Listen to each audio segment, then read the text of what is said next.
Welcome back to SouFLoTV again, everybody. It is your host with the most. Now, you've heard in recent days gone by that the President of the United States of America, Donald Trump, is planning on banning several countries. Now, everybody is concerned, is my country on it? Jamaicans are concerned. Jamaica dep on the list? Which part we dep on the list? And why we dep on the list? I'll be the first to tell you straight off the bat that Jamaica is not on the list. But let's tie this into a conversation that we've been having.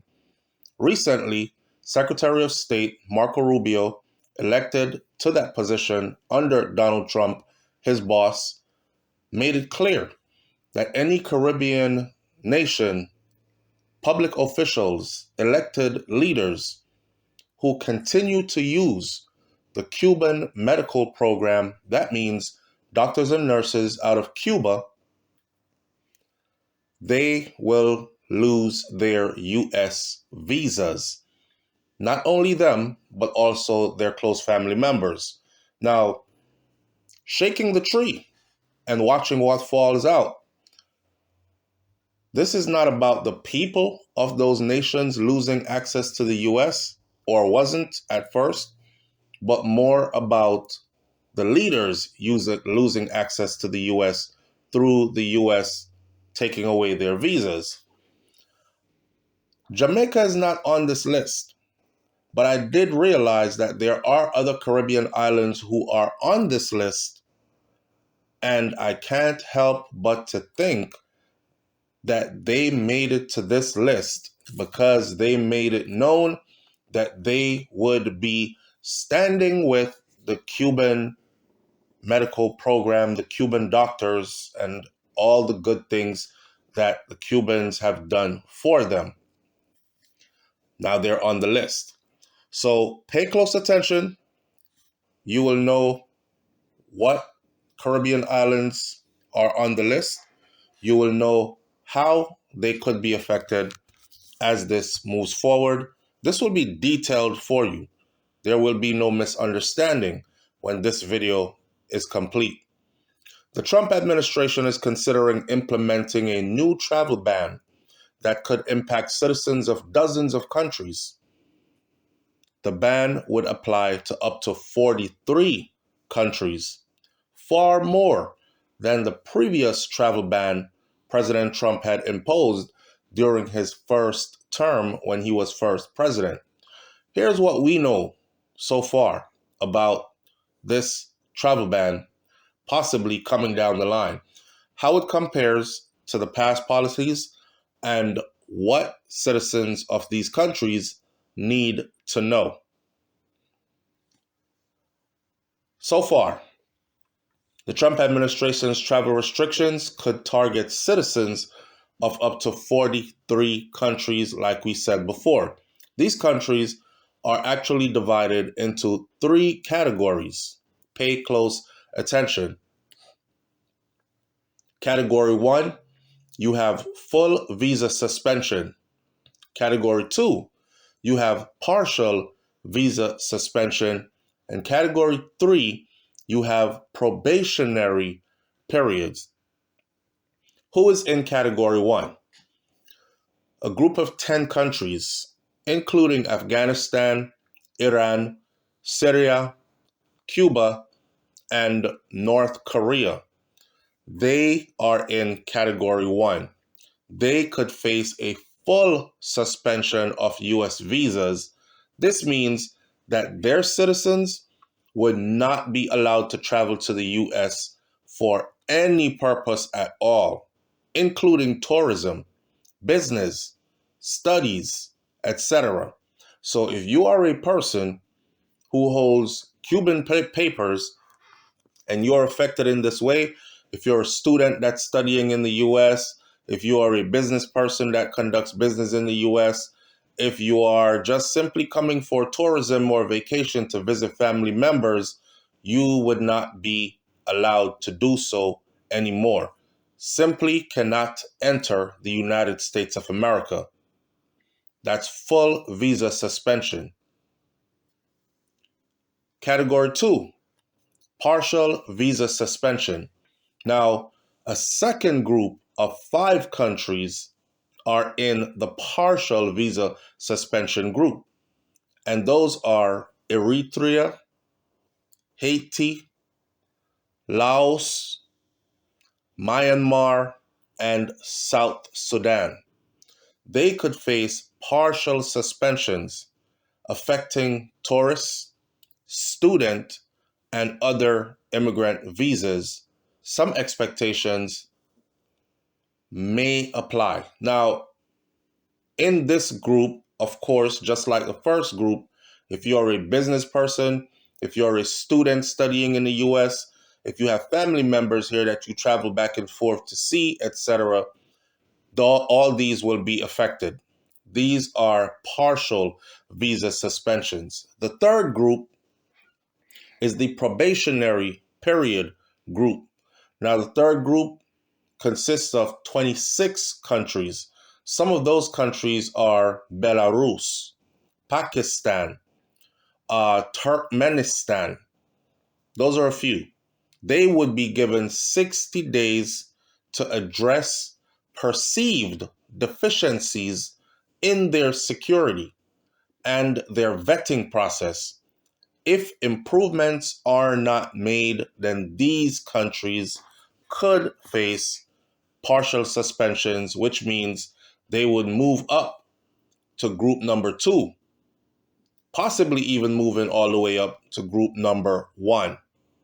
At the end of the day, any of them can fall into group number 1. Let's not draw this out any longer. There are a few Caribbean countries on this list, so you know. The list is still under review, and things may change before it is published, and will require final approval from top officials, including the U.S. Secretary of State. That's going to be easy.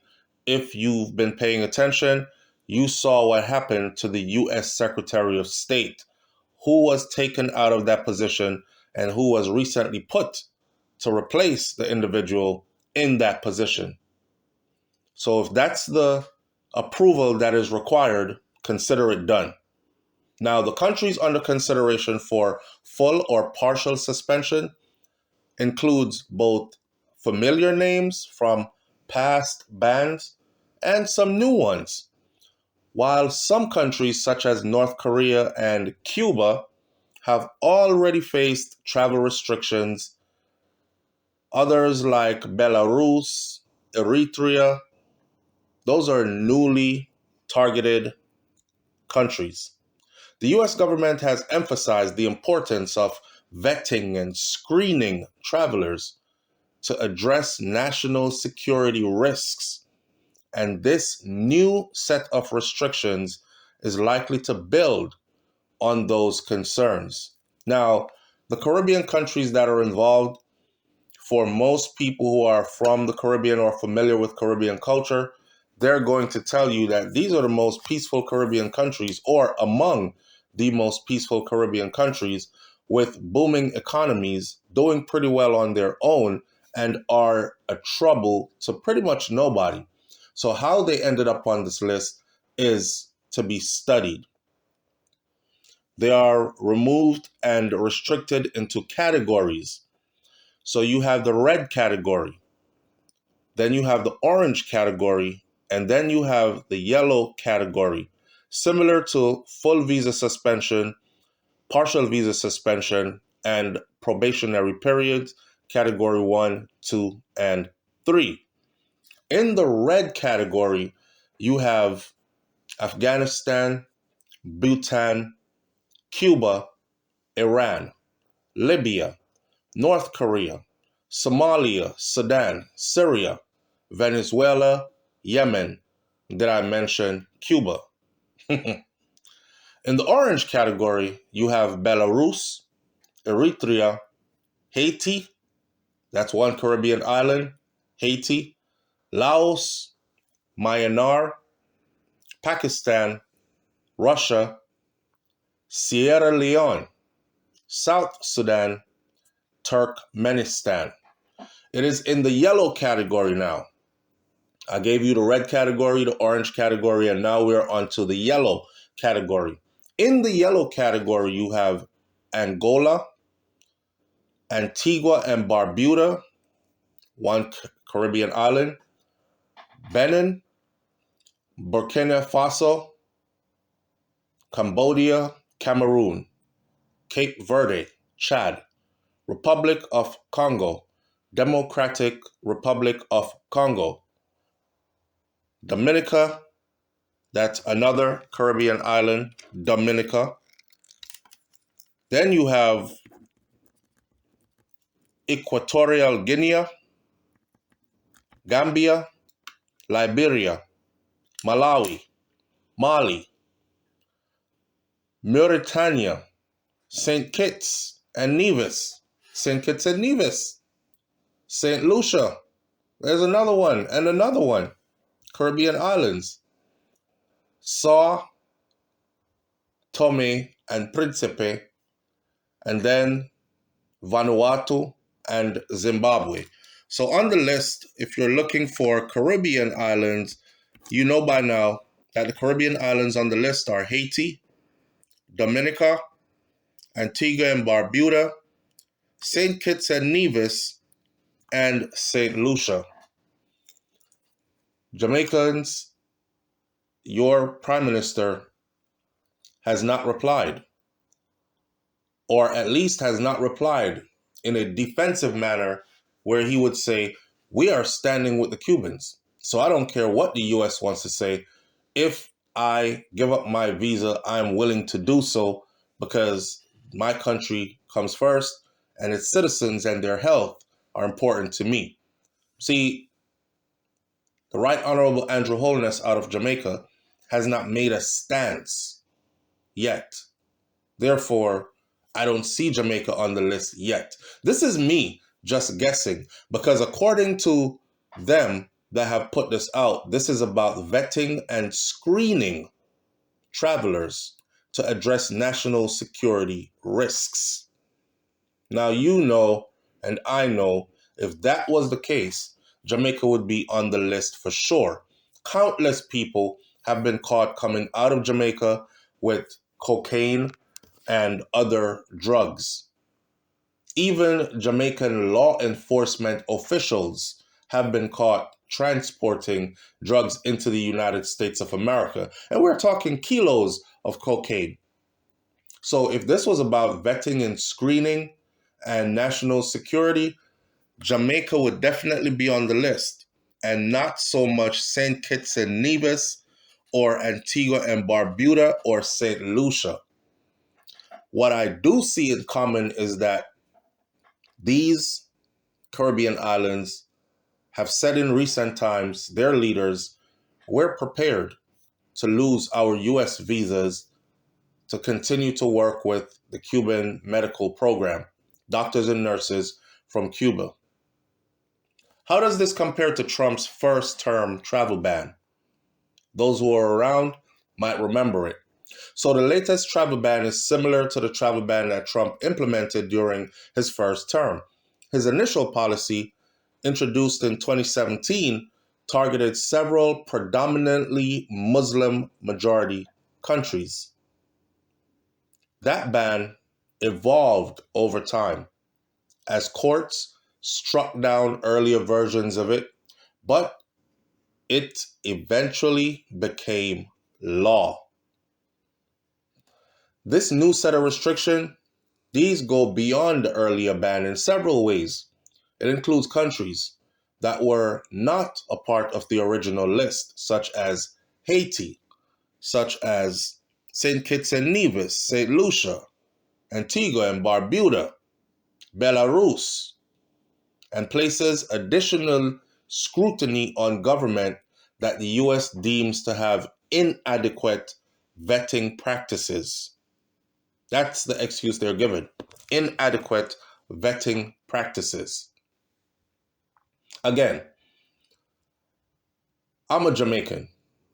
Born in Jamaica, raised in the United States of America. You can call me a Jamaican if you want to.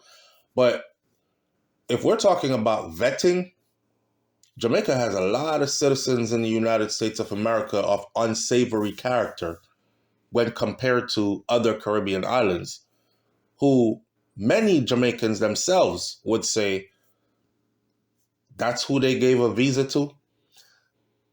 There are good people in Jamaica who are getting restricted and can't get a visa to enter the US, and they've been applying for years. And they seem to be given a visa a lot of the times to some of the worst of the worst. So again, if this was about proper vetting, then for sure Jamaica would have made this list. I don't think it's about proper vetting, but that's just my personal opinion. Now, here's the impact of the new travel ban, how this new travel ban will impact those who come down on this list. So if implemented, this new ban could have significant implications on U.S. immigration policy and international relations. Potential consequences are included. There would be travel disruption. Citizens from these banned countries, they would be unable to visit the U.S. They would not be able to visit the U.S. unless they qualify for special exemptions. This could affect families, students, business, professionals, studies, tourism, whatever, you name it. Visa cancellations, well, it's unclear whether existing visa holders from these affected countries would have their visas canceled. This uncertainty could create a lot of anxiety for a lot of people currently living in the United States of America on visas, as you could imagine. Imagine if your country gets banned and you are in the US on a visa. Does this make you now an illegal immigrant because your country is banned and your visa is null and void? Does this mean that when ICE goes around doing their raids and they pick you up or they pick you out and tell you to show identity and you show an expired visa or you show paperwork that says you are from one of the banned countries, does this mean that you will be detained and deported? See, all this is left to be made clear. So there are a lot of people right now who are rushing like crazy. For instance, students who have gone home for spring break, who have flown home for vacation time, business people who are abroad right now doing business, they are hurrying back to the United States of America just in case this all goes down. Because when it does, if it does, and listen, don't think it won't, because in Donald Trump's first presidency, it absolutely did. People are rushing back because they're afraid at stepping off that plane and being caught in customs and visas revoked, and they're put on a plane sent back to another country. Now, the impact of students and professionals, that's one of the parts to really look at. So the partial visa suspensions could especially impact international students and professionals, individuals who are traveling for educational purposes, including those from countries like Myanmar and South Sudan. They might face additional hurdles in obtaining or maintaining their student visas. What do the citizens of banned countries need to know? This is information. If your country appears on this list and you become banned, if you're from one of these countries who are under restriction at any level of the restriction for the travel ban, here's what you should keep in mind. For one, visa restrictions. Be prepared for potential restrictions on obtaining or even renewing your U.S. visas. If you're planning to travel to the U.S. for work, study, tourism, whatever, you may just need to adjust your plans depending on which group your country falls into. See, before I go any further, let me say this. I said it before, this is a difficult decision for the country leaders when Marco Rubio said that the elected officials, the public officials in the Caribbean, them and their closest family members, U.S. visas would be affected. Nobody thought that they could lean on the entire country and do this to all the citizens of that country by simply placing that country on the list. So they wouldn't be individually just taking away, say, the Prime Minister of Jamaica's and his wife and his children, or the Minister of National Security from Jamaica, Dr. Horace Chang, or Minister of Health, Dr. Christopher Tufton. They wouldn't just be taking away their visas. This could very well end up putting Jamaica on the list, just like how Haiti, Dominica, Antigua and Barbuda, St. Kitts and Nevis, St. Lucia are all already on the list. Interesting. So again, these are the things you need to know if you end up on the list. In Jamaica, we have a lot to think about. Visa restrictions.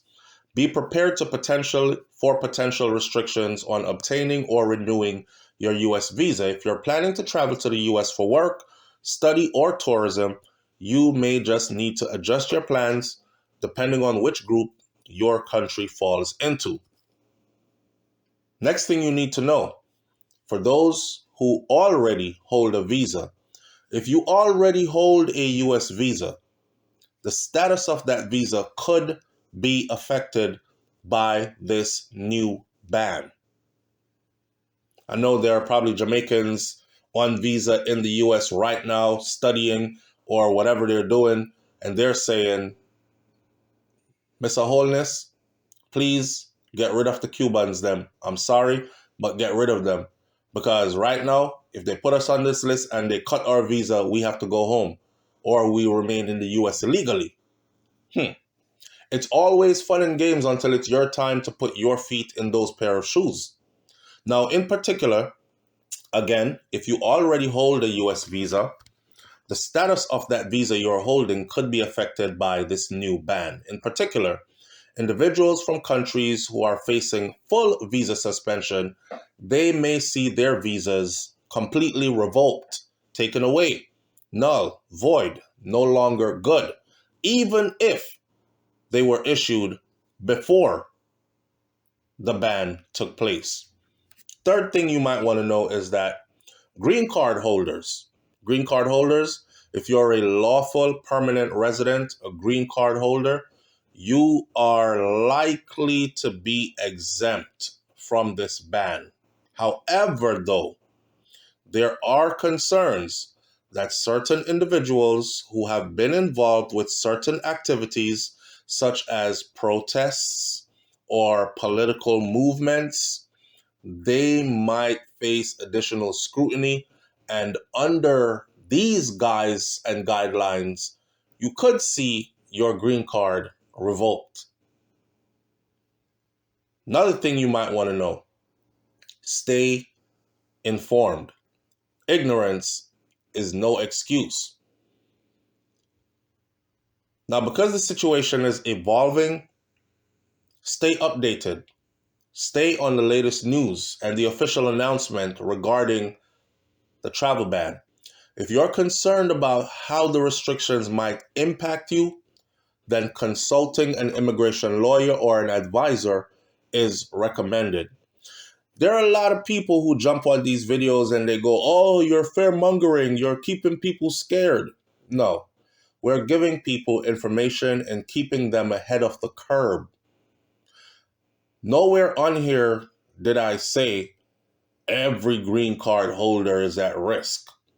Listen to what was said in the video. Is it a good time for you to go traveling all over the place right now and staying outside for extended periods of time, especially if your country is on this list? The answer would simply be no. Does that mean that you cannot travel at all? Again, the answer is no. You can travel, but understand what's happening and understand what could happen next. During his first term, Donald Trump imposed various bans that would have blocked nearly 2/3 of today's legal immigrants. Legal immigrants. The new ban would be far broader in scope, casting a wider net across 3 continents and potentially reshaping America's immigration landscape for generations to come. Very interesting. He promised that there would be sweeping changes to immigration, and he is delivering exactly what he promised. Shout out to Boundless Immigration for the updated information as of March 18th, 2025. Leave your comments in the comment section below. Is your country on the list? Shout out to the Caribbean, the entire Caribbean. It's sad to see Haiti, Dominica, Antigua and Barbuda, St. Kitts and Nevis, St. Lucia on this list. Stay tuned, where I will update you, because I'm staying close to this, to tell you if any other Caribbean islands are added to this list, and also when this goes into effect, in what category these Caribbean islands have been placed. Again, it's 2025. We live on the information highway. Ignorance is not an excuse. I'll catch you on the next video. Hit that subscribe button. It's SouFLoTV. I'm out. Peace.